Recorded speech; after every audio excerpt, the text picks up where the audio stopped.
Assalamualaikum warahmatullahi wabarakatuh. Welcome back to my channel. Oke, pada video kali ini kita akan bahas materi tentang mikroskop, teleskop, dan periskop. Oke, pada video kali ini kita akan lanjutkan pembahasan dari alat-alat optik materi kelas 11. Kita lanjut lagi yang mikroskop ya. Nah, untuk mikroskop ini kalian bisa temukan di laboratorium ya biasanya untuk praktikum biologi ataupun fisika. Nah, ini kegunaan mikroskop itu adalah untuk mengamati benda-benda mikro yang tidak dapat dilihat oleh mata biasa. Apa maksudnya? Mikro ini artinya adalah sangat kecil gitu. Tidak bisa dilihat oleh mata telanjang gitu. Nah, ini beda si mikroskop sama si lup. Kalau lup itu kita melihat benda kecil supaya terlihat lebih besar. Sedangkan kalau ini adalah benda-benda yang tidak tampak dilihat oleh mata kita. Ini harus menggunakan mikroskop seperti jaringan di daun misalnya seperti itu. Itu kan adalah benda-benda yang terlihat mikro. Nah, kemudian untuk mikroskop ini dia terdiri atas dua lensa. Lensanya itu adalah lensa cembung. Nah, lensa ini karena dia ada dua terbagi atas lensa objektif dan lensa okuler. Kalau dia lensa objektif, ini adalah lensa yang dekat dengan bendanya. Nah, ini letaknya berarti di bagian bawahnya. Terus kalau lensa okuler ini dekat dengan mata, ini berada di bagian atas tempat kita melihatnya. Nah, ciri-ciri dari mikroskop itu adalah besar, fokus objektifnya lebih besar dibandingkan dengan fokus okuler. Nah, sekarang kita mau cari perbesaran mikroskop. Mikroskop kan kita gunakan untuk mencari membesarkan benda kan gitu.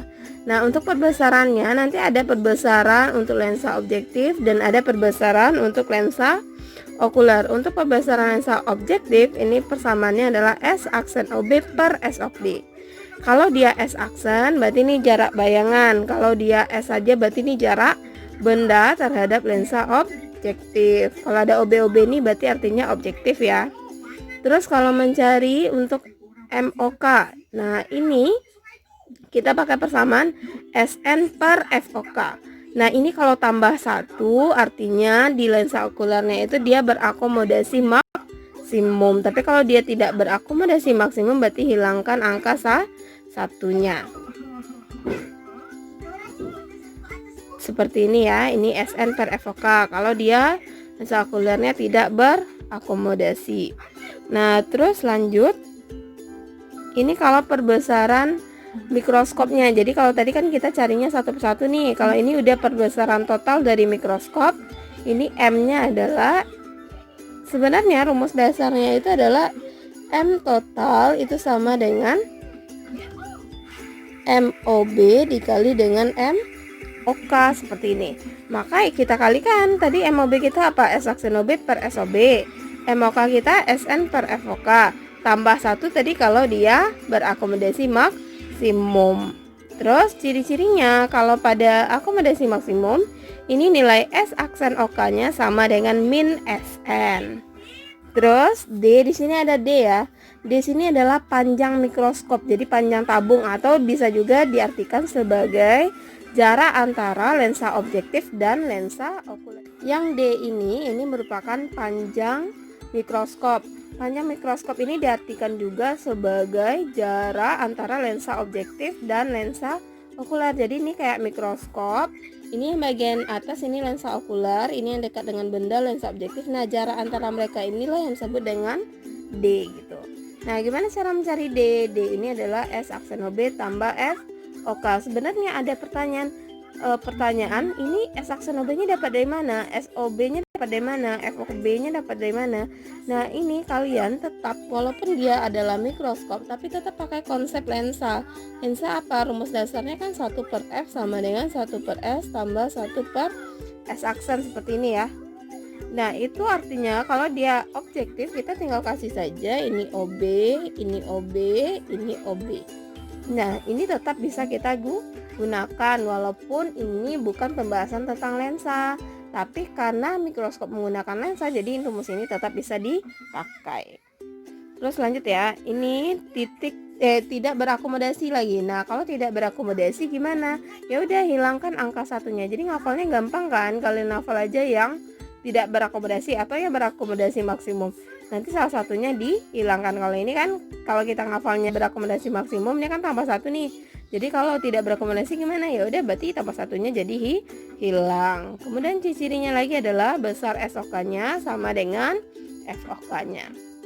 Oke, paham ya yang mikroskop? Nah, kita lanjut penjelasan sekarang yang kelima, yaitu teropong. Untuk teropong itu digunakan untuk melihat benda yang jauh. Ini maaf ya tulisannya. Terus ini terdiri atas teropong itu ada teropong pantul, kemudian ada teropong bias. Kalau dia teropong pantul itu artinya apa? Dia pakai cermin. Jadi kalau teropong pantul dia menggunakan cermin dan lensa. Sedangkan kalau teropong bias ini dia cuma pakai lensa. Jadi dia tersusun atas beberapa lensa gitu. Nah, teropong itu dia ada yang teropong bintang. Teropong bintang itu adalah teropong yang terdiri atas dua lensa cembung dan bayangan akhir yang terbentuk itu adalah terbalik. Ini besar FOB-nya lebih besar dari FOK. Nah, ini ada dua persamaannya pada teropong bintang. Ini bisa kalian lihat. Ada untuk mata berakomodasi dan tidak berakomodasi. Nah, untuk yang berakomodasi ini S aksen OK-nya sama dengan min SN. Mencari panjang teropongnya FOB tambah SOK. Mencari perbesarannya FOB. Ini boleh ya. FOB per FOK juga boleh, atau FOB per SOK. Ini seperti ini jadinya. Ini kalau berakomodasi maksimum, bagusnya kita pakai yang ini atau yang ini. Makanya ini dihilangkan. Kenapa? Sebenarnya boleh-boleh aja sih, cuman ini digunakan untuk yang tidak berakomodasi. Sedangkan untuk maksimum gimana? Ya tambahkan ini poinnya. Jadi kalau pakai FOB per FOK, pakaikan SN tambah FOK per SN. Nah, kalau tidak berakomodasi kelihatan lebih gampang ya. Rumusnya nggak ribet. Kalau mencari panjang teropong ya dijumlahkan fokusnya. Sedangkan kalau mencari perbesaran ya tinggal dibagi saja. Oke. Terus kita lanjut lagi teropong bumi. Nah, teropong bumi ini bedanya dengan teropong bintang adalah kalau teropong bintang tadi dia terdiri atas dua lensa cembung. Sedangkan kalau teropong bumi dia terdiri dari tiga lensa. Nah, ini ada lensa objektif, lensa okuler, dan lensa pembalik. Nah, ini kalau panjang teropongnya gimana? Ya beda tuh, karena dia punya tiga lensa sekarang beda ya nilainya. D itu ada tadi ada FOB, FOK tetap ada. Nah, yang bedakannya ada 4 FP di sini. 4 FP, FP ini adalah fokus pembalik. Jadi ini untuk lensa pembaliknya. Nah, kalau perbesarannya gimana ya? Tetap aja FOB per FOK. Terus ada teropong panggung juga. Nah, kalau teropong panggung ini dia dua lensa. Ini yang lensa objektifnya itu lensanya lensa cembung. Lensa okulernya ini adalah cekung. Bedanya dengan teropong yang lain apa tadi? Kalau teropong yang lain itu semua lensanya lensa cembung, sedangkan ini ada cembung dan cekung. Nah, untuk perbesarannya gimana ya? Sama, perbesarannya FOB per FOK, sedangkan untuk panjangnya yang beda.